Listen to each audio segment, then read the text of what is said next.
ఇప్పుడు మనం మిథున రాశి వారి ఫలితాలు తెలుసుకుందాం. ఇప్పుడు మిథున రాశి వారి ఫలితాలు.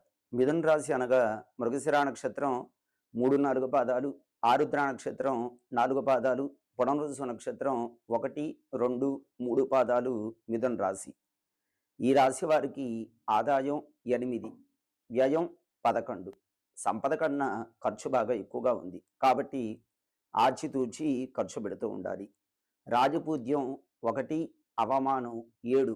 ఇది బాగా ఇబ్బందికరంగా ఉంది. కాబట్టి నలుగురిలో మాట్లాడేటప్పుడు సభలు సమావేశాల్లో జాగ్రత్తగా ఉండాలి.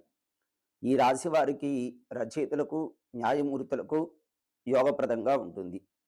వాక్పటిమ ఎక్కువగా ఉంటుంది. సంపదలు వృద్ధి చెందుతాయి. అధికారం పెరుగుతుంది. ఆర్థిక భద్రత కలుగుతుంది. మధురమైన స్వరంతో అందరినీ ఆకట్టుకుంటారు. ఫైనాన్సు, మార్కెటింగు, బ్యాంకింగు ఉద్యోగాల్లో రాణిస్తారు. ఉద్యోగులకు ప్రమోషన్ మరియు ట్రాన్స్ఫర్ యోగ్యత ఉంది. రచనా నైపుణ్యాల ద్వారా ఆదాయాన్ని పొందుతారు. కవులకు, సాహిత్య పండితులకు గుర్తింపు కలుగుతుంది. పురస్కారాలు వస్తాయి. పరిశోధనలకు విదేశీయుల నుంచి కూడా గుర్తింపు లభిస్తుంది. ధార్మికమైన జీవనం సాగిస్తారు. కుటుంబానికి అండగా ఉంటారు. సంతానం అభివృద్ధికి ప్రయత్నం చేస్తారు. భార్యాభర్త పరస్పర అవగాహన పెరుగుతుంది. అన్యోన్య దాంపత్యం కలుగుతుంది. కుటుంబ జీవనం బాగుంటుంది. యోగప్రదంగా ఉంటుంది.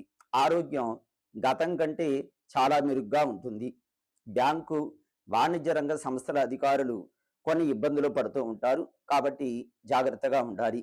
విద్యార్థులు పబ్లిక్ సర్వీస్ పోటీ పరీక్షలలో రాణించి ఉన్నత ఉద్యోగాలు సాధిస్తారు.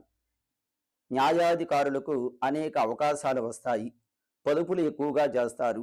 ఆదాయానికి అవసరానికి సమానంగా ఉంటుంది. మరీ ఎక్కువ కాదు, మరీ తక్కువ కాదు. కాస్త ఆర్థికంగా సరిసమానంగా జీవితం నడుస్తూ ఉంటుంది. కుటుంబ బాధ్యతలు సక్రమంగా నిర్వర్తిస్తారు. పెద్దలను గౌరవిస్తూ కుటుంబంలో సంబంధాలను వృద్ధి చేసుకుంటారు. సవాళ్లను అధిగమించి విజయాలు సాధిస్తారు. బ్యాంకింగ్ రంగం, వాణిజ్య ఉద్యోగస్తులు అప్రమత్తతో వ్యవహరించవలసిన సమయం. ఈ రాశి వారికి అదృష్ట సంఖ్య 5. లలితా సహస్రనామం, విష్ణు సహస్రనామం పారాయణ చేసిన యోగప్రదంగా ఉంటుంది. ఆదివారము, బుధవారము, శుక్రవారము యోగప్రదంగా ఉంటుంది.